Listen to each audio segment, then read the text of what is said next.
साथियों, आज का वीडियो काफी खास होने जा रहा है, इसलिए हमारा रिक्वेस्ट रहेगा कि आप सभी लोग आज का वीडियो खासकर ध्यान पूर्वक पूरा वीडियो देखें, क्योंकि आज इस वीडियो में बहुत कुछ आपको देखने को मिलेंगे। और ये वीडियो याद रखिए, एक आम व्यक्ति के लिए भी है, उनके लिए भी उतना ही जरूरी है जितना संविदा कर्मी, आउटसोर्स कर्मी, हमारे ग्रामीण चिकित्सक।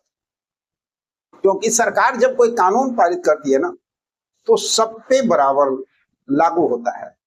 और आम व्यक्ति को तो अपने कानून के बारे में पूरी जानकारी होनी चाहिए कि आखिर सरकार कब कौन से नियमावली बना रही है, और इससे हम वंचित न हो, कोई गलती न करें। और दूसरी बात, संविदा कर्मी हो, आउटसोर्स कर्मी हो, ग्रामीण चिकित्सक हो, जितने भी ऐसे लोग जो समाज कल्याण से जुड़े हुए हैं, चाहे हमारे पुराने वार्ड सचिव हैं, देखिए आप सब लोगों पे जनता भरोसा करती है, तो जनता को सही समय पे सही जानकारी तभी आप दे सकते हो जब उसकी जानकारी सही समय पे आपके पास हो। और आज जिस कानून की बात हम कर रहे हैं, जिस नियम की बात हम कर रहे हैं, जिसका सरकार ने अभी हाल फिलहाल में पारित किया है, वो अभी जस्ट मुश्किल से 2 से 3 दिन हुआ है, यानी एकदम न्यू खबर है, नया और ताजा खबर है। और अगर अभी आपको जानकारी नहीं हो और किसी को गलत राय सलाह देते हैं, तो कल के डेट में आप पर वो पब्लिक जो विश्वास करती है ना, वो विश्वास नहीं कर पाएगी। तो अपने विश्वास को कायम रखने के लिए हम सब लोगों को उसकी पूरी जानकारी होनी ही चाहिए। तो चलिए शुरू करते हैं। साथियों, क्या आपको पता है कि अगर किसी बच्चे का जन्म का रजिस्ट्रेशन करवाने में देरी हो जाए, तो अब आपको सीधा कोर्ट के चक्कर अब लगाने पड़ सकते हैं। जी हाँ, हाल ही में संसद और कोर्ट के जन्म पंजीकरण को लेकर बहुत सख्त नियम लागू किया गया है। अखबारों की सुर्खियां बता रही है, हिंदुस्तान का है ये, आप देख लीजिए यहाँ कहीं। अगर रजिस्ट्रेशन में 2 साल की देरी हुई तो बिना कोर्ट के आदेश के जन्म प्रमाण पत्र आपका नहीं बनेगा। मैं इसीलिए कह रहा था कि आम लोगों के लिए भी उतना ही जरूरी है, और हमारे संविदा कर्मी, आउटसोर्स कर्मी के लिए भी उतना ही जरूरी। अब आपको समझ में आ गया हो, क्योंकि हर घर में बच्चे होते हैं और हर घर में बच्चों को जन्म प्रमाण पत्र की जरूरत होती है। तो सबकी ये समस्या है और सबको इसके बारे में पूरी जानकारी होनी ही चाहिए। लेकिन दोस्तों, आज के इस वीडियो में हम सिर्फ इस नई खबर की बात नहीं करेंगे, आज हम इस विषय की पूरी जड़ तक जाएंगे। जन्म प्रमाण पत्र बनवाने का सही समय क्या है, अगर 21 दिन, 1 महीने या 1 साल से ज्यादा की देरी हो जाए तो कानूनी प्रक्रिया क्या है, और सबसे अहम बात, एक ग्रामीण चिकित्सक, आशा वर्कर या संविदा कर्मी होने के नाते आप अपने गांव के लोगों को इस भारी परेशानी से कैसे बचा सकते हैं। आज का ये वीडियो हर उस व्यक्ति के लिए है जो भविष्य में कानूनी पचड़ों से बचना चाहता है, इसलिए वीडियो को अंत तक जरूर देखिएगा। हम बार बार हिदायत कर रहे हैं, नया कानून और देरी का नुकसान आखिर क्या होगा। साथियों, भारत में जन्म और मृत्यु पंजीकरण अधिनियम 1969 लागू है। नया नियम यह कहता है कि आधार कार्ड बनवाने हो, स्कूल में एडमिशन लेना हो, पासपोर्ट बनवाने हो या सरकारी योजना का लाभ लेना, अब हर जगह सिर्फ जन्म प्रमाण पत्र यानी बर्थ सर्टिफिकेट ही सबसे बड़ा और इकलौता सबूत माना जाएगा। गांव में अक्सर क्या होता है, बच्चा घर में हो या छोटे अस्पताल में पैदा होता है और माँ पिता सोचते हैं कि जब स्कूल में नाम लिखवाना होगा तब बनवा लेंगे। यही उनकी सबसे बड़ी गलती होती है। नए नियम के अनुसार अगर 2 साल से ज्यादा की देरी हुई तो पंचायत या ब्लॉक का अधिकारी आपका सर्टिफिकेट नहीं बना पाएगा। आपको एसडीएम या कोर्ट के पास जाना होगा, वकील की फीस देनी होगी, हलफनामा बनवाना होगा, एफिडेविट, यानी जो काम फ्री में होना था उसमें हजारों रुपए और महीनों तक समय बर्बाद होगा। ग्रामीण चिकित्सक, स्वास्थ्य कर्मी की भूमिका, तो तो इनको लोगों को जानकारी देना होता है यहीं पर।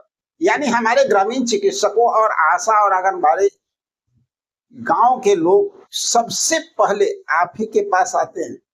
यह आपकी जिम्मेदारी है कि आप उन्हें सही समय पर गाइड करें। आशा और आंगनबाड़ी का तो ये भी काम है भाई कि वो सही समय पर उनका जन्म प्रमाण पत्र बनवा दे, लेकिन सही जानकारी देने के लिए आपके पास सही रिकॉर्ड होना चाहिए। कई बार माता पिता को बच्चे के जन्म की सही तारीख या समय की याद ही नहीं रहता।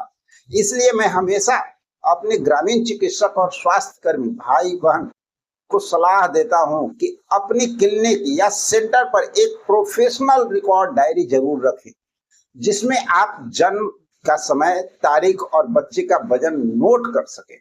अगर आप एक अच्छे क्वालिटी का रजिस्टर या बच्चे का सही बुखार नापने के लिए बढ़िया डिजिटल थर्मामीटर लेना चाहते हैं तो मैंने स्क्रीन पर ही प्रोडक्ट को टैग कर दिया। आप यहां से एक अच्छा रजिस्टर और अपने लिए मंगवा सकते हैं। इससे आप भी सुरक्षित रहेंगे और आपके पास ग्रामीणों का पक्का रिकॉर्ड भी रहेगा। अब साथियों, डायरी में रिकॉर्ड तो रख लिया गया, लेकिन प्रमाण पत्र बनवाने का असली नियम क्या है, इसे 4 हिस्से में समझिए। पहला जो है 0 से 21 दिन, यह सबसे सुनहरा अवसर होता है। बच्चे के जन्म के 21 दिन के अंदर अगर आप पंचायत, नगर निगम या सरकारी अस्पताल में रजिस्ट्रेशन करवाते हैं तो यह बिल्कुल फ्री होगा, कोई लेट फीस नहीं, कोई झंझट नहीं। और दूसरा नियम, 21 दिन से अगर 30 दिन, अगर 21 दिन बीत गए तो भी घबराने की जरूरत नहीं है। 30 दिन के अंदर आप अपने रजिस्ट्रार के पास जाकर एक छोटा सा लेट फीस देकर प्रमाण पत्र बनवा सकते हैं।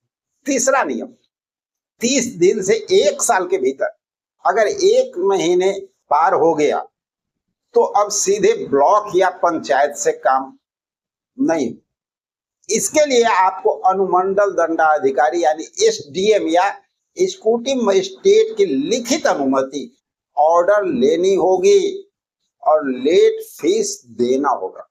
चौथा और सबसे बड़ा जो नियम है, 1 साल के बाद 2 साल की अगर देरी हो गई, अगर 1 साल के ज्यादा समय बीत गया तो अब मामला प्रथम श्रेणी मजिस्ट्रेट, फर्स्ट क्लास मजिस्ट्रेट या कोर्ट में जाएगा। बिना कोर्ट के आदेश से आपका सर्टिफिकेट नहीं बनेगा और इसी नियम को अब और भी सख्ती से लागू किया जा रहा है। आप यहाँ पर देख सकते हैं, सारी जानकारी दी जा रही है। न्यूज़पेपर में भी आज किया, 2 दिन पहले संसद में ये पास भी हो चुका है। अब सवाल है कि कागज पर हम लोग क्या क्या लिखेंगे। अगर जन्म अस्पताल में हुआ है तो अस्पताल के डिस्चार्ज स्लिप काफी होगा, उससे ज्यादा की जरूरत नहीं है। अगर जन्म घर पर हुआ है तो माता पिता का आधार कार्ड और परमानेंट एड्रेस प्रूफ, आपके वार्ड मेंबर या मुखिया का एक डिक्लेरेशन प्रमाण पत्र लगता है। अगर आप ग्रामीण चिकित्सक तो आप भी अपने लेटर पैड पे जन्म की पुष्टि लिखकर दे सकते हैं, जिससे ग्रामीणों की काफी मदद होगी और इससे समाज में आपकी इज्जत और क्लिनिक का भरोसा दोनों बढ़ेगा। और आशा कार्यकर्ता या आंगनबाड़ी शिक्षा सहायिका, इन लोग के पास तो ऑलरेडी जो है गांव के लोग जाते हैं और इनको बताते हैं, तो आपको रिकॉर्ड करना बहुत जरूरी है। साथियों, कानून सख्त जरूर हुआ, लेकिन अगर हम जागरूक रहे और समय पर काम करें तो हमें कोई परेशानी नहीं होगी। आप अपने इलाके में जन्म प्रमाण पत्र बनवाने के लिए लोगों को किस तरह से मदद करते हैं? क्या आपको भी ब्लॉक या कोर्ट में कोई परेशानी आती है? मुझे कमेंट करके जरूर बताएंगे ताकि हम आपकी आवाज को उठा सके। अगर आपको आज का ये वीडियो थोड़ा सा भी अच्छा लगा हो तो एक लाइक तो बनता है। और चलिए मिलते हैं इस तरह की जानकारी के साथ अगले वीडियो में। जब तक के लिए जय हिंद।